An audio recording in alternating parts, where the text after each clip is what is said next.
종합제 TV 시청자 여러분 안녕하십니까? 9월 1일입니다. 드디어 가을이 왔습니다.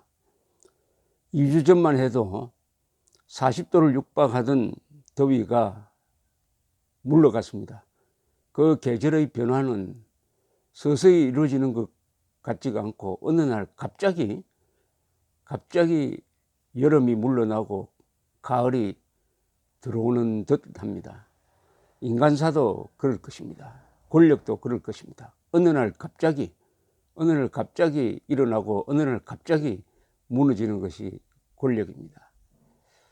북핵 문제를 중심으로 하는 한반도의 정세가 복잡한 것 같지만 그 핵심을 들여다보면은 그 본질은 변함이 없고 간단합니다. 제가 그래서 한반도의 정세를 이제 계절도 바뀌었으니까 한번 총괄하는 의미에서 정리를 한번 해드리려고 합니다.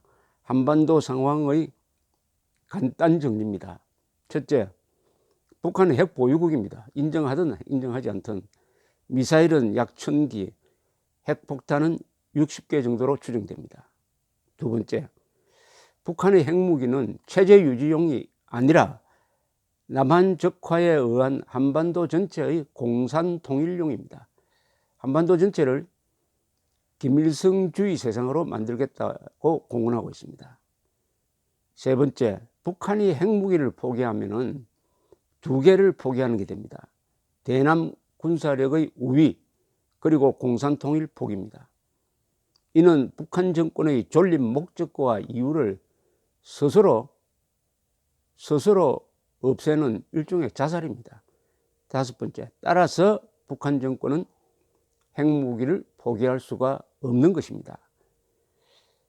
주한미군이 철수하고 한미동맹이 사라져도 포기할 수 없습니다. 대한민국이 북한 정권의 인질이 되든지 흡수될 때만 핵무기 포기를 그때 가서 고려하게 될 것입니다. 김정은 정권은 문재인 정권을 부하처럼 부릴 수 있다고 판단하고 있는 것 같습니다.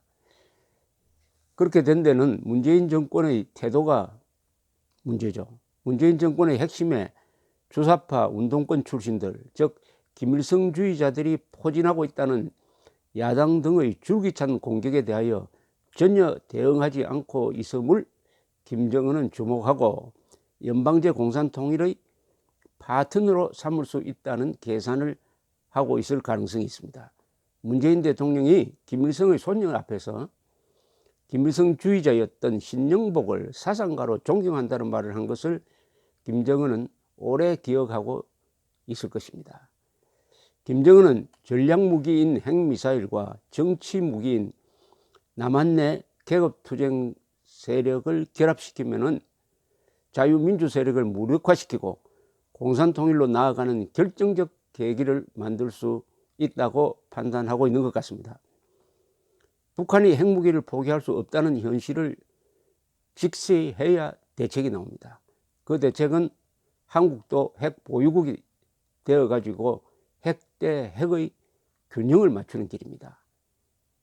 그 방법은 두 가지입니다. 자위적 핵무장을 하든지 아니면 빼간 미국 전술핵을 재배치해가지고 공동 사용권을 갖는 것입니다. 김정은은 핵을 포기하겠다는 말을 한 적이 없습니다. 김정은이 핵 포기를 하겠다고 했다고 하는 말만 무성할 뿐 본인 입에서는 한 번도 없습니다.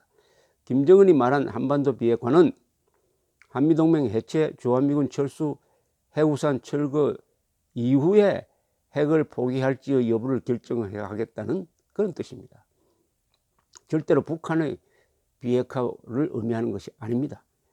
노동당 규약, 헌법 2018년 4월 20일 노동당 중앙위원회 전원회의 결정서에서 핵 보유국임을 이미 선언해버렸습니다. 북한은 미북 회담의 성격을 핵 보유국 대 핵 보유국의 대등한 군축 회담으로 간주하고 있습니다. 이 회담을 통하여 종전선언, 평화협정을 체결, 한미동맹을 해체하고 한국을 적전 분열 내지 무장 해제시키는 것이 목적입니다. 이 회담은 대한민국을 분열시키고 대한민국을 약화시키는 것이 목적입니다. 그것을 위해서는 종전선언 평화협정이라는 정치적 선언이, 정치적 쇼가 필요한 거죠. 문재인 정권은 김정은이 핵을 포기할 수 없는 체제임을 알면서도 비핵화의 환상을 만들어 트럼프를 끌어들이는 데 성공하였으나 미국의 안보기구가 이를 알아차리고 견제에 나서자 중국, 북한과 함께 종전선언이란 새로운 메뉴를 내어놓고 트럼프를 지금 유혹하고 있는 모습입니다.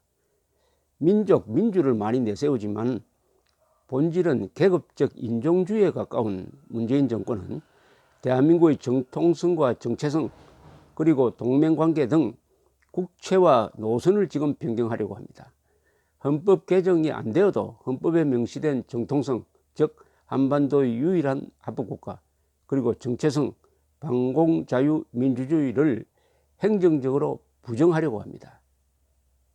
초중고 교과서에서 자유민주주의, 대한민국 건국, 유엔이 한반도 유일한 합법정부로 공인한 점을 가르치지 않도록 한 것은 헌법 위반이고 국채 변경 기도에 해당합니다. 문재인 정권은 반시장적 경제정책으로 위기를 부르고 있습니다. 대북 굴종적 정책은 한미관계를 악화시킬 것입니다. 트럼프가 김정은이 판 함정에 빠졌음을 알고 강경정책으로 유턴할 경우에 이때 경제실정으로 지지율이 급락할 때 문재인 정권은 이중의 위기를 동시에 맞게 될 것입니다. 그것은 아마도 올해 말 내년 초로 예상이 됩니다. 미국은 중국을 주적으로 간주하고 있습니다. 따라서 한국이 중국, 북한 편에 서는 것을 결코 용납하지 않을 것입니다. 세계 5대 공업국이 중국 편에 붙어버리면 미국은 불리하게 됩니다. 문재인 정권이 반미 노선을 분명히 하면은 경제 제재를 가할 가능성을 배제할 수 없습니다. 그리고 우리는 이미 약점이 잡혀 있습니다. 대한민국은. 트럼프는 반미 노선과 독재화의 길을 가고 있는 에르도안의 터키가 군사 동맹국임에도 경제 보복을 하고 있습니다. 한국에 대한 경고라고 할 것입니다. 문재인 정권이 지난 70년 동안 성공적 문명 건설을 견인한 한국의 자유민주 세력을 적대시하고 국가의 이념과 구조를 바꾸려 한다면 문명의 반격, 제도의 반발, 헌법의 반격이 일어날 것입니다. 남북한 대결의 핵심은 민족 반역 세력 대 민족 정통 세력, 문명 건설 세력 대 수구 반동 세력의 타협이 절대로 불가능한 총체적 권력 투쟁입니다. 민족 반역 세력과 민족 공조하자는 자도 민족 반역 세력입니다. 문재인 정권은 지금 세금을 일종의 선거운동 자금처럼 사용하여 정부 의존적 반시장 경제 정책으로 공짜를 좋아하고 자립심을 망각한 그리고 고마움을 모르는 국민들을 많이 만들어내 가지고 그들을 표밭으로 삼아 장기 집권을 노리고 있습니다. 국민들의 분별력을 망가뜨리는 데 성공한다면 한국은 베네수엘라의 길을 가게 될 것입니다. 한국은 총구에서 권력이 나온 나라가 아닙니다. 국민성을 반영한 여론에서 권력이 나옵니다. 21세기 한국의 역사는 몇몇 영웅이 결정하는 게 아니라 국민의 평균 수준이 결정할 것입니다. 그렇다면 문재인 대통령은 우리 국민 평균 수준에 맞다고 판단하는 것이 거의 과학적입니다. 다만 요사이 문재인 대통령의 지지율이 매주 떨어지고 있습니다. 이번 주에도 지난주에 비해서 3%포인트 떨어져서 지금 53%입니다. 한국갤럽 조사입니다. 그런데 문재인 대통령의 가장 강력한 지지 기반은 지역적으로는 호남이고 연령층으로는 20, 30 40대까지고, 그리고 직업별로는 놀랍게도 화이트 칼라입니다. 고소득, 고학력자인 화이트 칼라가 자본주의 체제의 가장 큰 수혜자인 화이트 칼라가 자본주의, 자유민주주의, 시장경제를 부정하려고 하는 문재인 대통령을 지지하는 데 앞장서고 있다. 이런 사람들을 흔히 상징적으로 강남 좌파라고 합니다. 강남 좌파가 문재인 정권의 가장 강력한 지지 기반이고, 가장 큰 비판 세력은 누구냐 하면은 자영업자와 블루칼라와 저소득층입니다.